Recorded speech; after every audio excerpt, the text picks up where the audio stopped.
예수님 이름으로 축복합니다. 예수님 이름으로 항상 건강하실 줄 믿습니다. 그 하나님의 그 조건 없는 사랑, 그 조건 없는 그 언약, 변치 않는 그 사랑의 언약 가운데 살아가시기를 원합니다. 자, 우리 두 가지 관계가 있습니다. 하나는 거래 관계이고 하나는 언약 관계이죠. 거래 관계는 일종의 상거래, 언약 관계는 그 약속, 그 사랑의 관계, 특별히 조건 없는 사랑의 관계를 의미하죠. 자, 우리 그 PPT 하나 올려주시기 바랍니다. 언약의 원어는 베리티인데 쌍방간의 합의에 의해 이루어지는 약속이다.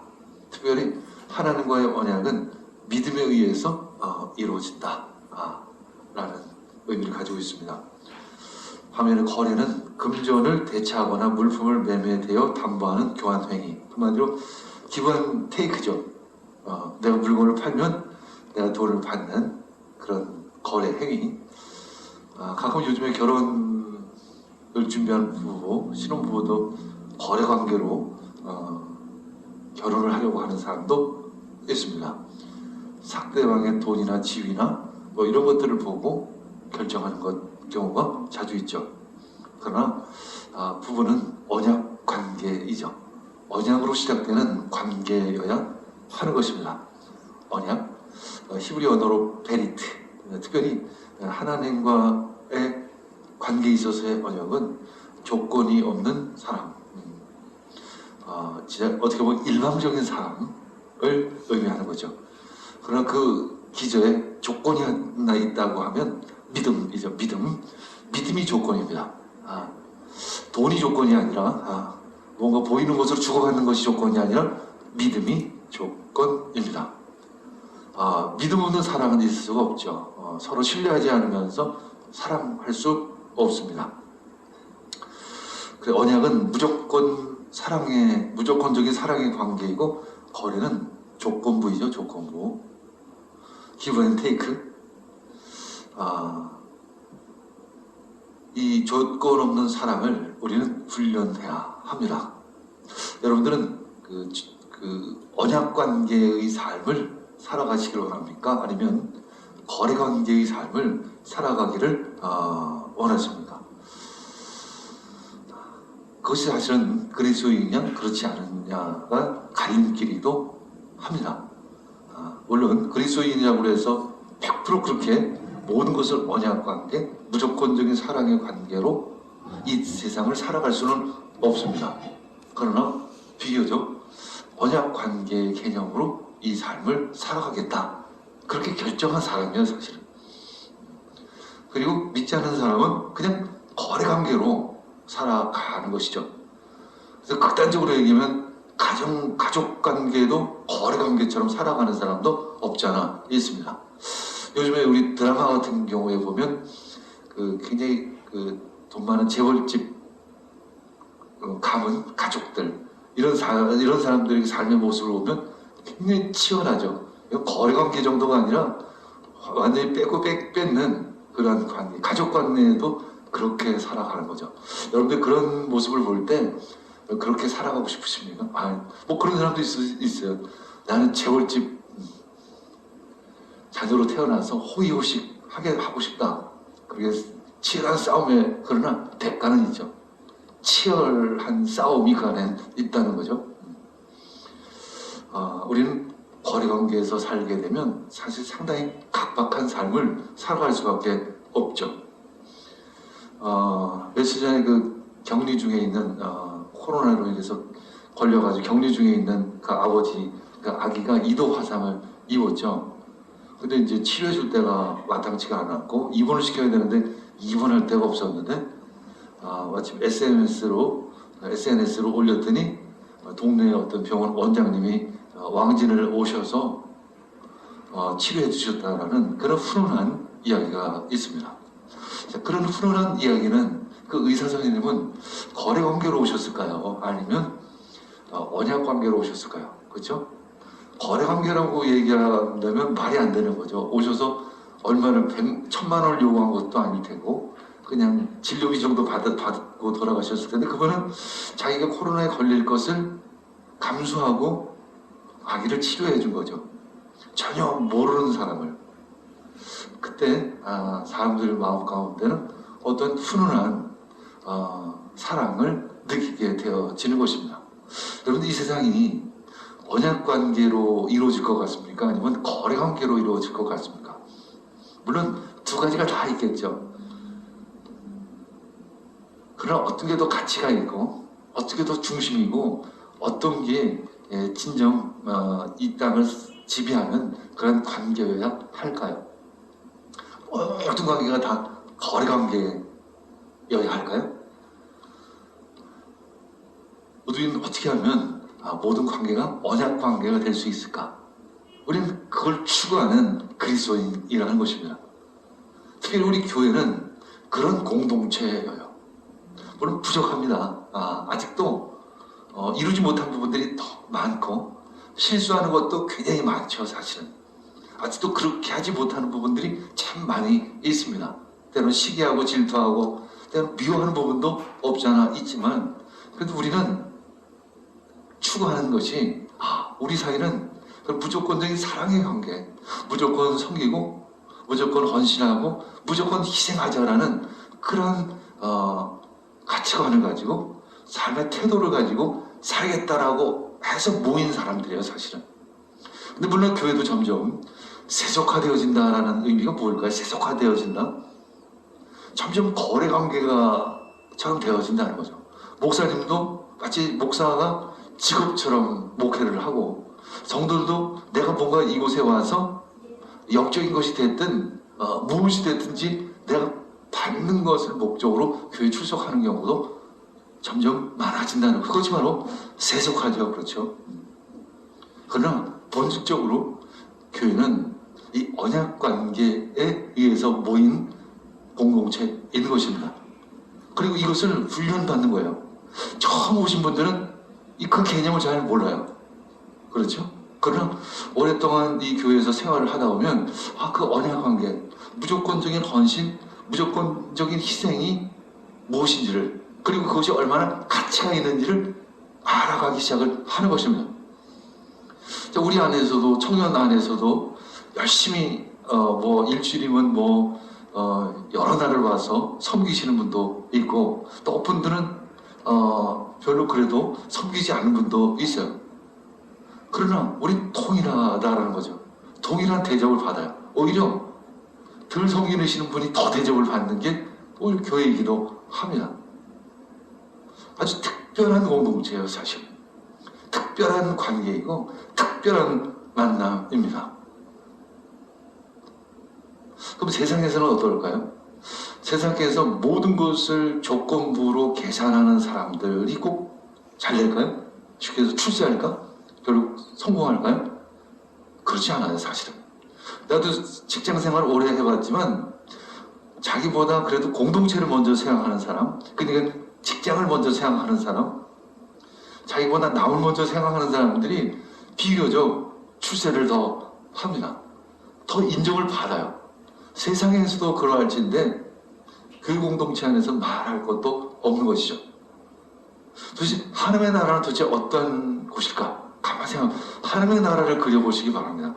하나님의 나라는 도대체 무엇을 의미하는 것일까? 그냥 단순히 난 죽으면 믿었으니까 천국 갈 거야. 단순히 이런 개념 말고 도대체 천국은 어떤 곳일까? 한번 생각해 보시죠. 사랑이 넘치는 것, 그렇죠? 사랑이 넘친다는 건 도대체 어떤 의미가 있을까? 계산 없는 사랑, 그렇죠? 조건 없는 사랑.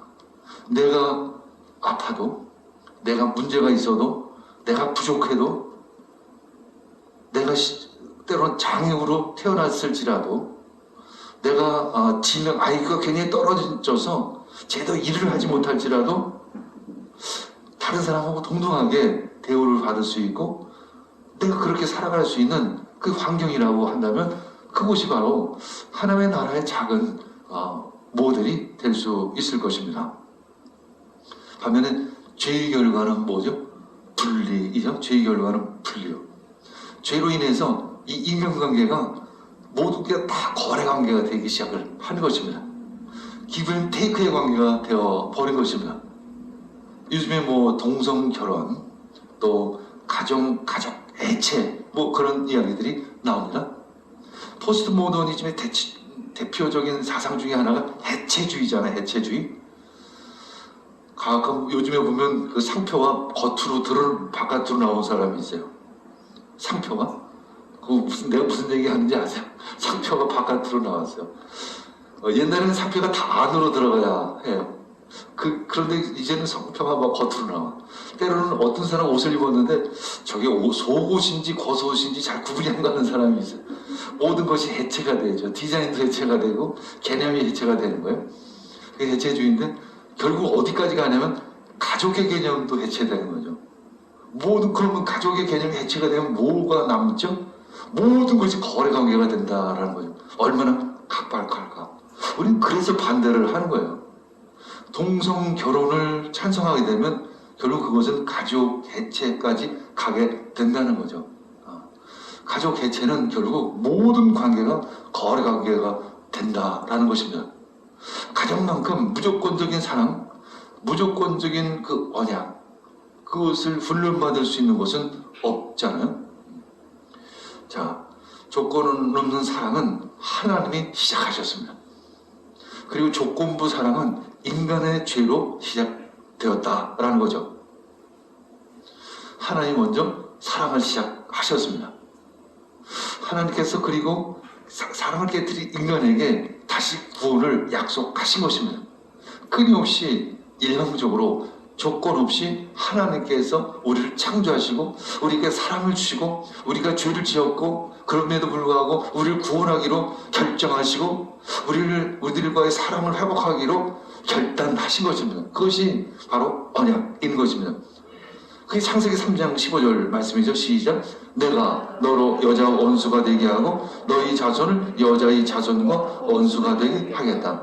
여자의 자손은 너희 머리를 상하게 할고 너는 여자의 자손의 발꿈치를 상하게 할 것이다. 한마디로 뱀, 사단에게 대한 징계를 이야기하고 있는 거죠. 결국 때가 되면 여자의 자손으로 하여금 너의 머리를 상하게 될 것이다 라는 거죠. 머리를 상하게 된다는 것은 아주 치명적인 상처, 완전히 짓밟힌다는 거죠. 완전히 타격을 당하게 돼서 완전히 지리멸렬하고 완전히 죽어버리게 될 것이다 라고 선포하고 계시는 것입니다. 이것은 인간이 죄를 지었음에도 불구하고 하나님께서 먼저 약속하신 것입니다. 먼저 우리들에게 언약관계로서 초청하겠다라고 선포하신 것입니다. 하나님이 주도적으로 사랑의 관계를 다시 시작하신 것입니다. 하나님이 주도적으로 먼저 그 사랑의 관계를 다시 시작하시고 우리를 그 안에 초청하시는 거죠. 그리고 우리는 그것을 믿음으로 반응하는 것입니다. 그것 하나가 조건이죠. 우리가 믿음으로 반응하면 우리는 그 하나님의 무조건적인 언약 안으로 들어오게 되어지는 것입니다. 그래서 우리는 가끔 은혜 안에 산다라는 것이 바로 그거예요. 거저받는 은혜, 거저줄 수 있는 은혜 안에서 살아갈 수 있겠다라는 결단. 그것이 바로 그리스도인인 것입니다. 그 시작이 아브라함이라는 거죠. 아브라함. 그래서 그를 우리는 믿음의 조상이다 이렇게 이야기하는 것입니다. 믿음의 조상. 주님께서 아브라함에게 말씀하죠. 12장 1절 2절 읽겠습니다. 너는 내가 살고 있는 땅과 내가 난 곳과 너희 아비 집을 떠나서 내가 보여주는 땅으로 가거라. 내가 너를 큰 민족이 되게 하고 너에게 복을 주어서 내가 크게 이름을 떨치게 하겠다. 너는 복의 근원이 될 것이다. 여기서 땅은 무엇일까요? 바로 새 나라를 의미하는 것입니다. 그 언약관계로 살아가는 사람들의 땅이에요. 그렇죠? 두 번째 큰 민족은 바로 그 언약관계로 살아가는 사람들로 이루어진 민족을 이야기하는 것입니다. 그것이 바로 복인 것입니다. 그것이 바로 복이에요. 다른 게 복이 아니라 바로 그것이 복이에요. 네가 그 복의 근원이 될 것이다 라는 것입니다. 우리가 전도한다라는 것은 단순히 교회와 정도가 아니라 바로 이 언약관계 안에 그를 초청하는 것입니다. 이 언약 관계 안으로 그 무조건적인 사람의 관계 안에 그를 초청하는 거예요. 그래서 어떤 의미에서 이 영적 네트워킹이 계속 이루어지는 것입니다. 가족이 그 피로 연결된, 피로 이어진 네트워킹이라고 한다면 교회는 이 영적인 네트워킹으로 계속 확장되어지는 것입니다. 이것이 부흥이에요.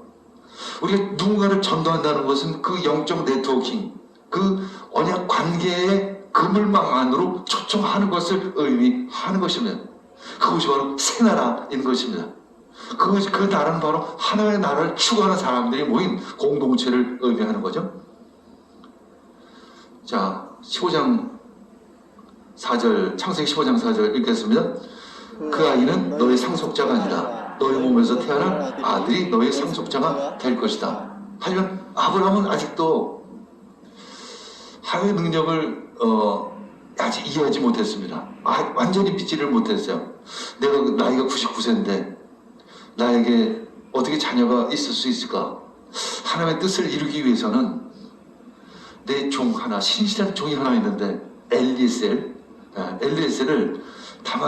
다마스쿠스 출신의 그 엘리에셀을 하나님의 뜻을 이루는 그 나의 시로 삼으면 어떻겠습니까? 이렇게 제안을 했던 것이죠. 그때 하나님은 아브라함에게 말씀하시는 것입니다. 그 아이는 너의 상속자가 아니라 너의 몸에서 태어난 아들이 너의 상속자가 될 것이다 하시면서 아직 믿음이 연결지 못한, 믿음이 부족한 아브라함을 바깥으로 데리고 가죠. 그리고 하늘을 쳐다보게 하고 너 별이 저 얼마나 많니?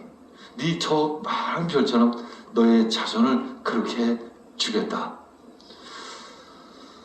언약 관계는 주고받는 관계가 아니라 믿음의 관계이다 입니다. 언약 관계는 주고받는 기브 앤 테이크의 관계가 아니라 믿음의 관계인 것입니다. 왜 하나님께서는 굳이 99살까지 거의 100살까지 자녀를 주지 않으셨을까? 그 믿음을 성장시키기를 원하시는 것입니다. 믿음을 키우기를 원하시는 것입니다. 더 큰 믿음으로. 그래서 아브라함으로 하여금 믿음의 조상이 되기를 원했던 것이죠. 결국 창세기 15장 6절 읽겠습니다. 아브라함이 주님을 믿으니 주님께서는 아브라함의 그런 믿음을 의로 여기셨습니다. 그 믿음을 의로 여기셨습니다.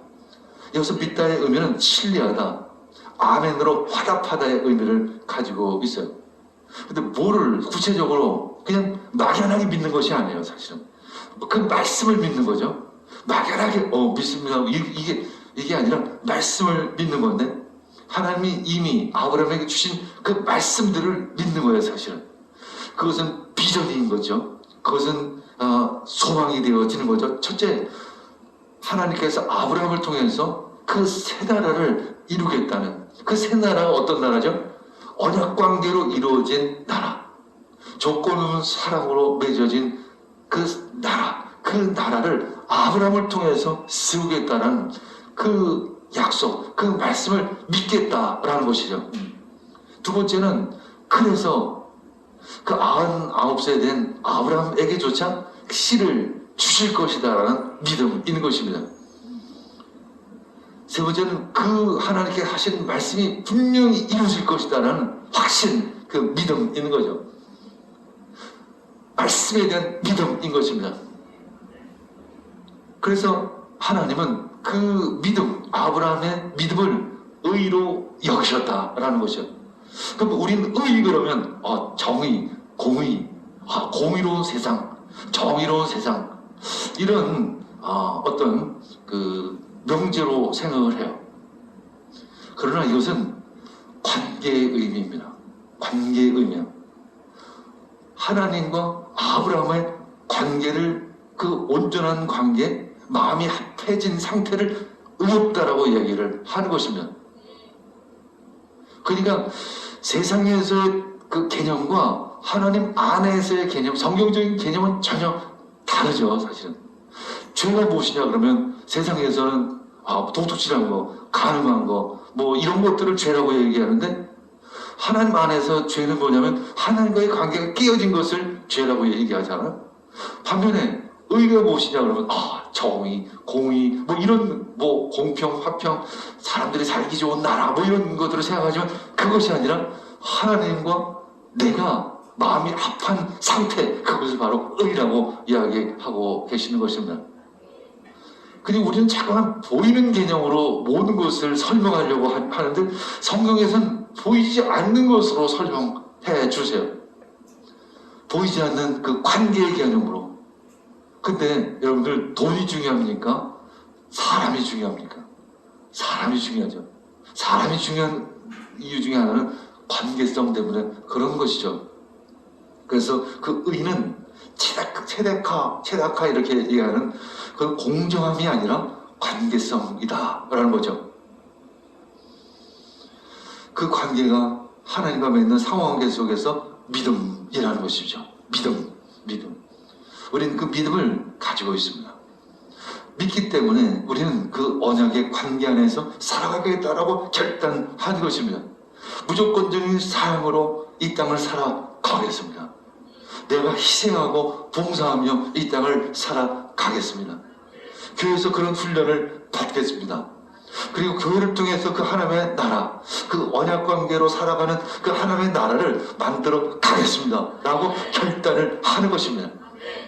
이를 위해서 예수 그리스도께서 이 땅 가운데 오신 것입니다.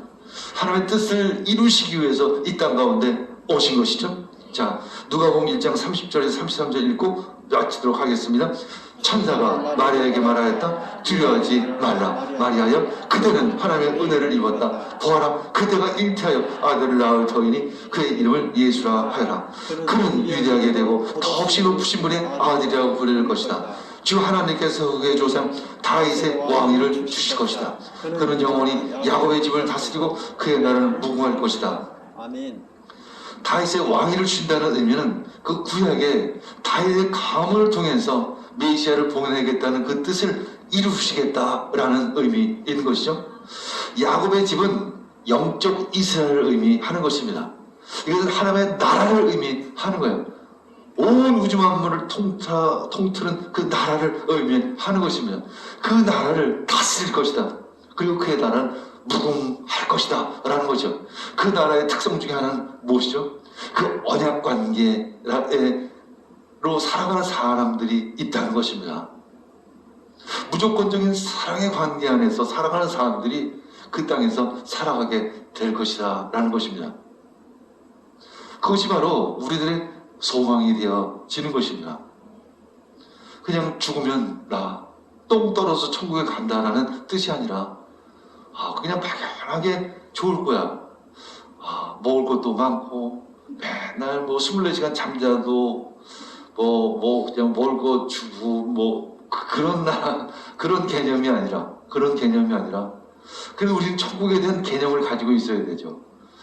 그 천국은 그 영원한 곳인데, 영원한 생명이 있는 곳인데, 영원한 사랑이 있는 곳인데, 아픔이나 슬픔이나 고통이나 이런 것도 없고, 치고받고 싸우는 것도 없고, 내가 지금까지 경험했던 그런 어려움이나 힘든 일도 다 없고,